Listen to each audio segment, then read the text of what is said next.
Hello everyone, welcome to the Lightning Ball channel. If you haven't yet subscribed to my channel, please do so and activate the notification bell. Your support fuels my continued efforts. In our previous episode, Seal successfully stopped Veldanava from using Initialize Heaven to reset the world, and also succeeded in restoring Lucia's soul. In this episode, we briefly shifted perspectives and took a look at the other battlefields, quickly outlining the increasingly complex situation as well as the progress of the three major battles involving Jahil, Vega, and Kornu. So, let's get started. Let's rewind the clock slightly. Before Veldanava activated Stopped World, the battlefield had been steadily moving toward victory under Benimaru's command. The intelligence network was functioning at peak efficiency. Sue, Suka, Moss, and the entire intelligence team controlled every corner of the battlefield, funneling massive amounts of real-time information back to Benimaru. The command structure responded swiftly and precisely. Benimaru analyzed and deployed forces with pinpoint accuracy, making full use of each frontline strength. Even when facing powerful cryptids, coordinated tactics combined with Holyfield allowed them to be dismantled one by one. That said, it wouldn't have been fair to attribute all the credit to Benimaru and Sue alone. The battlefield had flowed so smoothly, largely because Ultima, Carrera, and Veldora had already defeated Suyemu, Habataki, and Kakeyashi, while Gi had suppressed Yivaraj. With the enemy cryptid's army effectively decapitated, the result was total dominance across all fronts. The author here then proceeded to name every participant one by one like a roll call, but we'll skip that part here. Just as victory seemed inevitable, Veldanava resurrected the three defeated antagonists, Jahil, Kornu, and Vega, and implanted their souls into the corpses of the three fallen cryptids' generals, Suyemu, Habataki, and Kakeyashi. The result was the birth of evil gods whose threat surpassed even that of the true dragons. Well, combat balance collapsed even further, though at that point no one really cared anymore. After all, true dragons were now being surpassed almost casually. Back to story, Sue and Benimaru quickly conferred and decided to redeploy their main forces to deal with these three new threats, while regular soldiers were sustained on the front lines by Misery and Rain's healing magic. The first battlefield could be summarized as a confrontation between the Avenger and the object of revenge. Having escaped the eternal torment of death, Jahil retained all of his memories. His hatred toward Yuki, who had completely erased him, ran deep, especially because of Yuki's finishing move, Lost Entropy, which inverted the desire to live into an infinite entanglement of death. From Jahil's perspective, without Veldanava's forced intervention, there was no possible way he could have escaped that loop. The opposing lineup was formidable. First came Yuki, whom Jahil bitterly named with a twisted grin, followed by Kagali, Tia, Laplace, and Mai Furuki. Next were Leon, along with Sylvia and Elmisia. And finally came the trump card pairing, Ultima and Carrera, fighting together for the first time. Yet the two showed no interest in teamwork at all, openly bickering over who got to kill Jahil, as if the enemy barely registered as a threat. That said, having two primordial demons on the field was equal parts reassuring and headache-inducing for everyone else. Technically, Jahil's soul was inhabiting Suemu's body, so his appearance should have resembled Suemu. But for clarity, both here and moving forward, we treated his form as Jahil-based. The second battlefield was arguably the most entertaining of the three. Kornu's state of mind was pure confusion. He had no idea why he had died, nor why he had revived, only realizing after the fact that he had been killed by Velgrind. Enraged, he roared her name. The response he received was overwhelming. The main combatant was Emperor Rudra, wielding the Genesis-grade sword, Deva.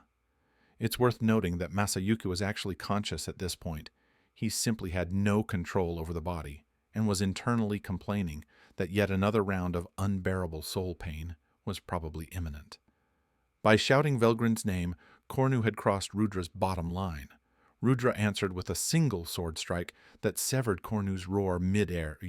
Watching this battle were Kornu's former colleagues, Feldway, with Zelario and Obera observing from slightly farther away. Naturally, where Feldway was present, Diablo was as well, acting as a supervisor, more or less.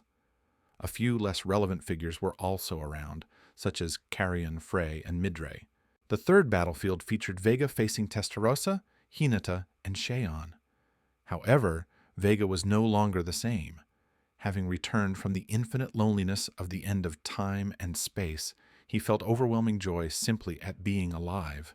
He thanked the gods for not abandoning him and displayed very little desire to fight. Meanwhile, Gobta, Ranga, and Gabiru, fresh off brutal battles, were visibly nervous. Watching Sheon burn with enthusiasm terrified them. They were desperate not to be dragged into yet another life-or-death struggle. Honestly, their condition wasn't much better than Vega's. With the horns sounded by Geld and Kumara, the third battlefield officially began. Returning to the first battlefield, the resurrected Jahil had initially fixated on revenge against Yuki, but he was quickly forced to change targets. That was because Carrera and Ultima had grown dramatically stronger once again. Not only had they acquired slime cells, they had fused them perfectly. Their bodies were now stable and indestructible, with exceptional resistance and affinity toward nihilistic energy. Against Jahil, they demonstrated absolute dominance, mocking each other while coordinating flawlessly, completely suppressing him. They were certain they could not lose. As a result, Yuki, Leon, Elmesia, and the others didn't even step in. They became spectators. Rimuru's subordinates had grown so powerful that it exceeded Elmesia's imagination. She even felt a headache coming on when thinking about the post-battle balance of power. Still, being able to worry about such things at all was a blessing. After all, their enemies were effectively a creator gods faction. Without Rimuru's forces, everything would have ended long ago.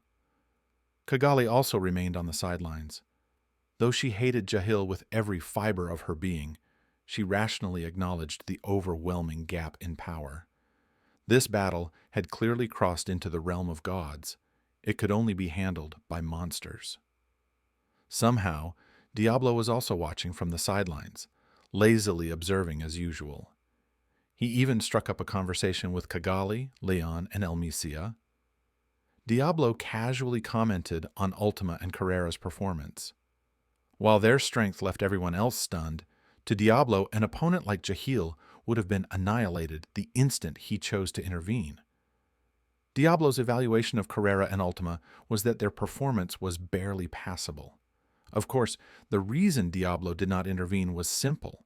Since Carrera and Ultima had been granted slime cells by Rimuru-sama, they should be allowed to demonstrate their capabilities themselves. This was also part of their training.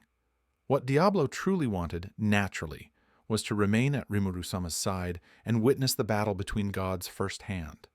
However, due to Rimuru-sama's direct request, he could only endure the frustration of acting as an on-site supervisor here. As for why he was idly drifting between Battlefield 1 and Battlefield 2, the reason was equally straightforward.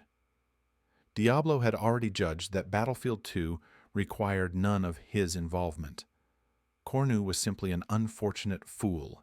He had no idea how he died, nor how he came back to life. After his revival, although he had fused with Habataki's power and grown monstrously strong, the opponent he faced was Rudra. Fortunately for Kornu, this Rudra was inhabiting Masayuki's frail body. Otherwise, there would have been no battle to speak of at all. Even with Rudra's power restricted, Diablo still concluded there was no need for him to act, because Feldway, Zelario, and Obera, Kornu's former colleagues, were also present. Just as Diablo had anticipated, mere verbal persuasion from old comrades was already enough to plunge Kornu into confusion. The outcome of that battlefield was effectively decided. That left Battlefield 3. After his resurrection, Vega underwent a drastic psychological shift, developing an intense sense of atonement. Having endured endless solitude, Vega lost his will to fight, and even convinced himself that he had already paid for his sins. Gazing at Yuki and the others in the distance, alive and unharmed, he unexpectedly felt envy toward that idiot leader who had died for his companions. Believing his atonement complete, Vega thought he should reform and had no desire to continue fighting. However, Testarossa and Hinata remembered him all too well.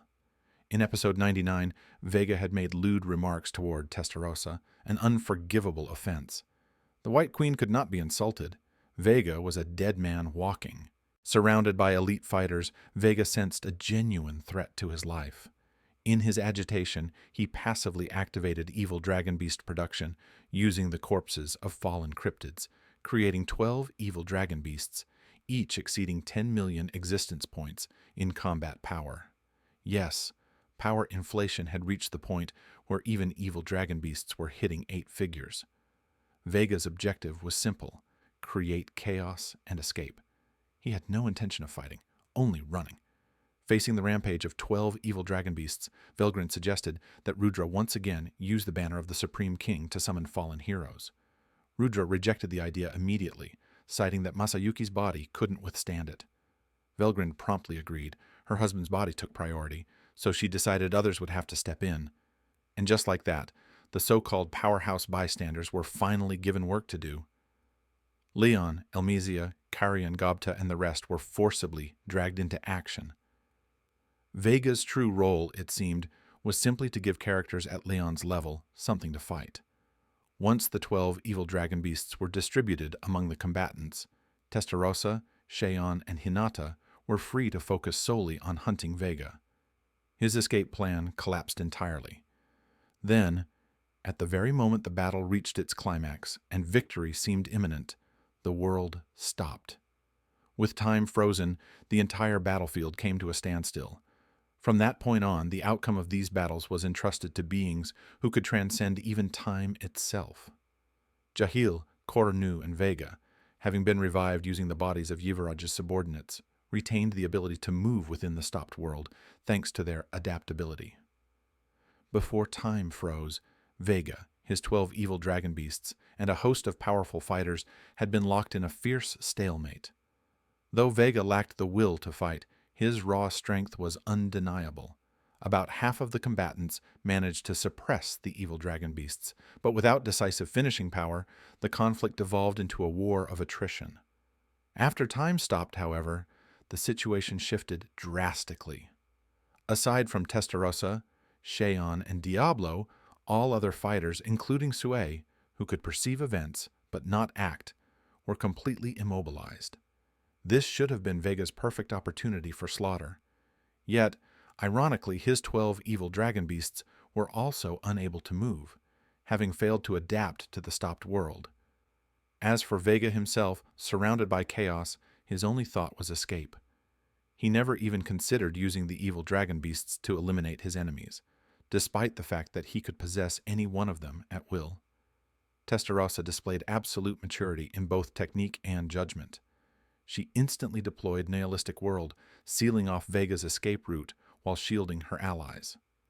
Although magic was unusable in the time-stopped world, Nihilistic World relied on void energy, allowing it to bypass the restriction entirely. Faced with such overwhelming power, Vega, driven by sheer survival instinct, chose to force his way through Testarossa's defensive field. He was corroded to the brink of destruction, yet still managed to break through thanks to his horrifying regenerative abilities. Diablo watched Vega flee. He understood Vega's strength and how difficult he was to kill. Previously, even the combined efforts of Diablo, Zhejian, Benimaru, and Dino had failed to finish him off. So breaking through Nihilistic World was not unexpected. Still, Diablo sensed something off.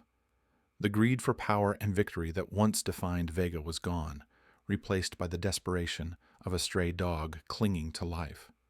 Cheyenne, who could also move freely in the stopped world, did not share Diablo or Testarossa's analytical restraint.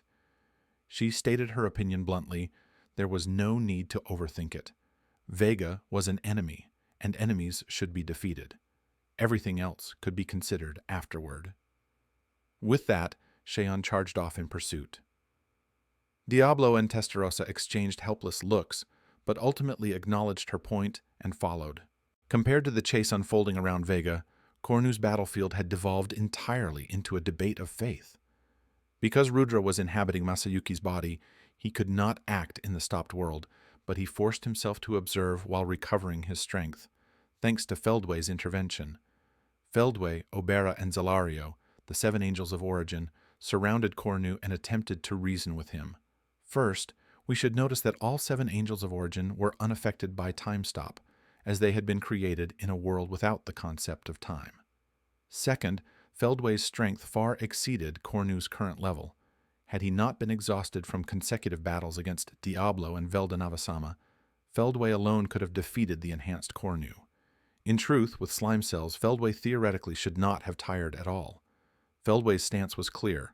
All fault lay with himself as the leader. Kornu had merely followed orders and bore no guilt. The other angels agreed on this point. Kornu, meanwhile, was utterly confused. He had barely processed his resurrection when he was suddenly told that Feldway's worldview had changed. Kornu, unlike Obera and Zalario, had been Feldway's most unwavering supporter. His loyalty was absolute. Now that Veldanava had clearly revived, Kornu believed his life's goal had finally been fulfilled.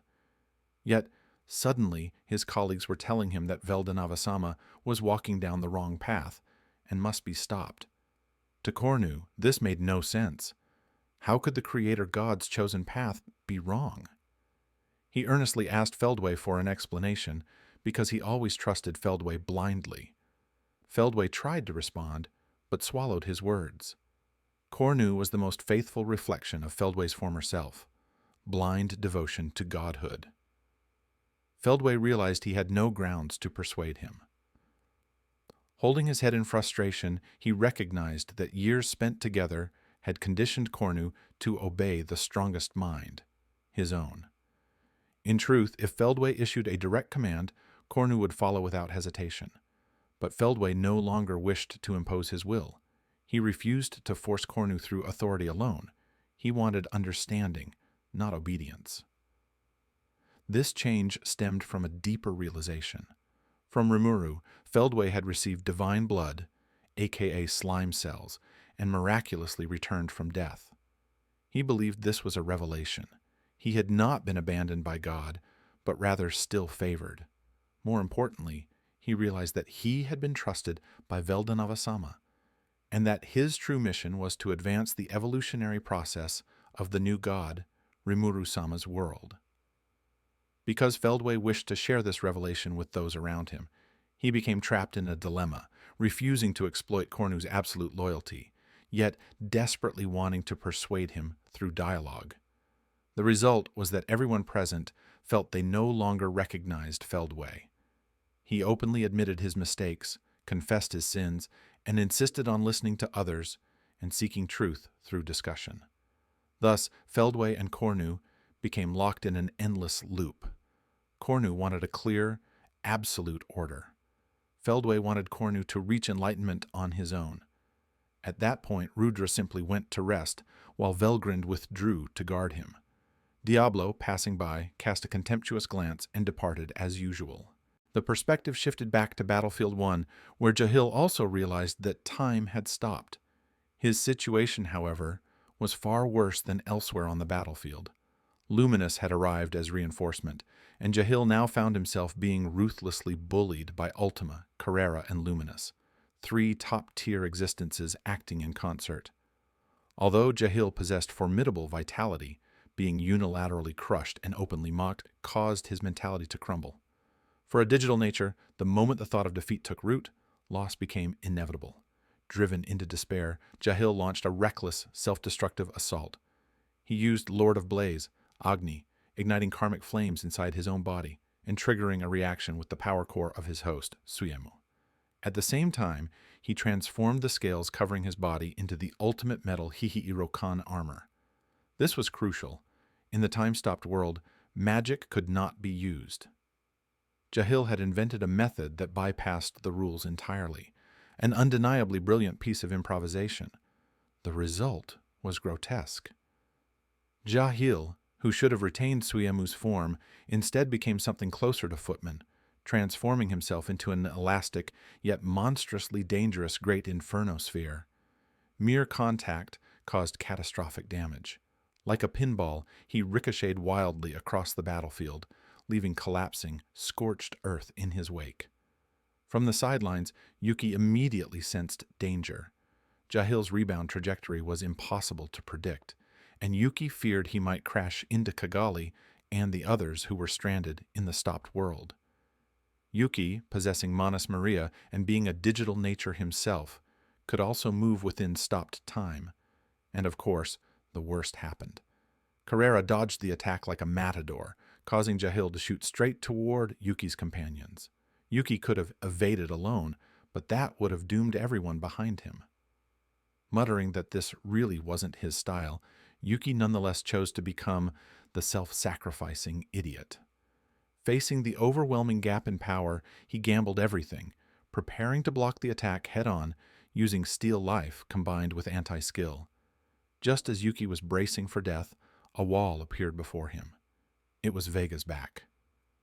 Vega took Jahil's full impact head-on. If time had been flowing, the shockwave alone would have reduced everything nearby to ash. At the same moment, Vega unleashed his counterattack, an evolved version of Infinite Eater fused with the Zalanis Devastator virus. By eroding the target and converting it into his own flesh, Vega not only repaired his burns through infinite regeneration, but began devouring Jahil instead. Jahil desperately increased the heat, trying to incinerate Vega from within. But Vega didn't care. He consumed him as if eating snacks. It was a crushing spectacle, monster devouring monster. As he swallowed Jahil, Vega felt an unprecedented sense of fulfillment. He didn't even understand why he had protected Yuki. Once a man who treated others as stepping stones and lied to himself that he needed no companions, Vega had changed after enduring endless solitude. In that moment, he calculated nothing, cared nothing about how Yuki viewed him. He had only one thought. He didn't want anyone to die. That was why his body had moved on its own, and why this villain finally found redemption. With a fearless smile, Vega prepared to end Jahil's threat completely, believing he had finally reclaimed his true heart. But he was mistaken. Just as victory seemed certain, Carrera and Ultima sensed something abnormal, an aura resembling magic. In the stopped world, only primitive magic could function, and the only known users were Veldanava and Ramirez. What Jahil used, however, was something else entirely. Body snatch, a pseudo-magical heresy that wasn't magic at all. It was a technique that used the caster's own death as a trigger to directly seize the opponent's mind and body. Jahil reversed the situation, destroying Vega's core instead. Although Vega possessed the invincible ultimate skill, Lord of Evil Dragon, his mind was immature from recent resurrection, leaving his defenses fatally exposed. Jahil gambled and won. Amid Vega's agonized convulsions, a new monster was born, one that unified the powers of Vega, Jahil, Suiemu, and Kakeashi. Jahil regained his original youthful form as the chief disciple of the divine ancestor, clad in pitch-black iridescent ultimate metal exoskeleton armor. Embedded in his right palm was Vega's remaining head. Jahil deliberately left it alive, crushing and regenerating the skull repeatedly to torture Vega and make an example. Vega was even stripped of pain suppression, forced to endure unimaginable agony. Witnessing a former companion suffer so cruelly, Yuki made his decision. Vega might not have been a good ally, but Yuki couldn't bear to see him tortured. Even if it meant a suicidal attack, he would grant him release. Maria cursed him as an idiot, yet supported him with everything she had. Sheon, impressed by Yuki's resolve, cleared a path for him. She deflected Jahil's writhing tentacles with her great blade. Yuki seized the opening, activated instant motion, and drove himself into Jahil's chest, unleashing his ultimate technique, Lost Entropy. This strike was not meant to kill. It struck the Vega head in Jahil's palm, erasing Vega's fear and pain, reversing his desperate will to survive. Vega's expression finally relaxed. In the instant Jahil froze from traumatic shock, Sheon executed Ogre Sword's Ias guillotine, severing Jahil's wrist and cutting away Vega's head with it. To honor Yuki's resolve and grant Vega final mercy, Luminous caught the severed head. She invoked the soul-affecting miracle Death Blessing, burying the evil clinging to Vega's soul. For the first time in his life, Vega felt peace. Certain that he was no longer alone, he smiled and passed on, his soul finally redeemed. With Vega absorbed, Jahil underwent a qualitative leap in power, becoming a perfect offense and defense entity. His existence points surged into the hundreds of millions. Using Lord of Evil Dragon, he encased his entire body in ultimate metal armor, while Infinite Eater absorbed all incoming energy. His movements approached teleportation, far surpassing Suemu's former sublight speeds. Ultima and Carrera fought desperately, leveraging slime cells and nihilistic energy to keep pace. Ultima's piercing strike was deflected by Jahil's exoskeleton. Carrera's golden gun and swordplay proved futile. Luminous attacked with the Genesis weapon Dharma, only for Jahil, now far more controlled than Vega, to fluidly deflect everything with living tendrils. Sheon's reckless full-power assault was simply absorbed, draining her dry and leaving her collapsed. Against such absolute defense and absorption, despair set in. Carrera hesitated. She still held trump cards, Judgment Bullet and the hazy-style Ultimate Single Flash, Ninamai. But in the stopped world, karmic accumulation was uncertain. A failed release would immobilize her and hand victory away. With allies present, strategy mattered more than raw power. The situation was dire. Jahil's strength exceeded all expectations. Then Jahil attacked. He instantly crippled Ultima, striking faster than reaction itself. A blast blow infused with Agni's heat pierced her crossed arms and detonated in her chest, sending her flying. Carrera was captured next, her body bound by a transformed left arm tendril, energy violently drained by the Devastator virus. Tendrils then restrained Ultima as well. Luminous tried to intervene, only to be blown away. Drunk on victory, Jahil laughed hysterically, reveling in his god-killing power. He believed the outcome was sealed. Then, two overwhelming presences descended. Black and white shadows fell upon the battlefield. The strongest butler, Diablo, and the White Queen, Testarossa, finally arrived. The real battle had only just begun. All right, that was all for this video. This episode was a very high-level consolidation and summary, so a lot of details were intentionally left out. The real highlight here was the unsolvable deadlock between Feldway and Kornu. Feldway wanted Kornu to arrive at the answer on his own, while Kornu desperately wanted Feldway to make the decision for him. That fundamental mismatch made this part extremely funny. Another major highlight was Feldway's understanding of the relationship between Rimuru and Veldanava. At this point, Feldway had clearly realized that what stood between them was not simply a conflict, but a transition, from an old god to a new god. However, Feldway also assigned himself a rather self-constructed role, that of a witness and assistant to this transition. Because of that, Feldway's entire mindset had started to resemble Diablo's, an intense, almost fanatic devotion to Rimuru-sama, with even signs of trying to surpass Diablo in that regard. This was something well worth paying attention to going forward. This was also the second time in Volume 23 that the concept of Rimuru as the new god was explicitly mentioned. The first time was from Guy's perspective, which was filled with shock and uncertainty. Well, we may say that Ramirez also had the same conclusion in the episode 159. This time, Feldway's recognition was firm and decisive. The term new god would continue to appear multiple times later on, and it was something we would revisit again. Then there was Vega's redemption. To be honest, it felt like even the author no longer wanted to keep writing Vega as an immortal cockroach. Readers were getting tired of it, and the author probably was too. So instead of dragging it out, Vega was given redemption and closure. As a side benefit, this neatly reduced the three assholes problem down to a single remaining target, Jahil, who now clearly became the one that needed to be completely eliminated. In the next episode, Diablo would personally give the three primordial demon beauties a live demonstration on how slime cells were supposed to be used. Diablo's secret art celestial would finally make its official debut, his ultimate, undefeated combat principle born from further developing the circular secret art taught by Seal. This technique completely overturned the conventional energy-based combat system. On top of that, Rimuru successfully welcomed Seal back, and their long-awaited, genuinely adorable interactions would finally take center stage again. So, overall, this episode was rough and condensed, but the content ahead would remain just as exciting. Honestly, even this episode wasn't bad at all. If you enjoyed this video, please like, comment, and subscribe. Your support was greatly appreciated. See you in the next one.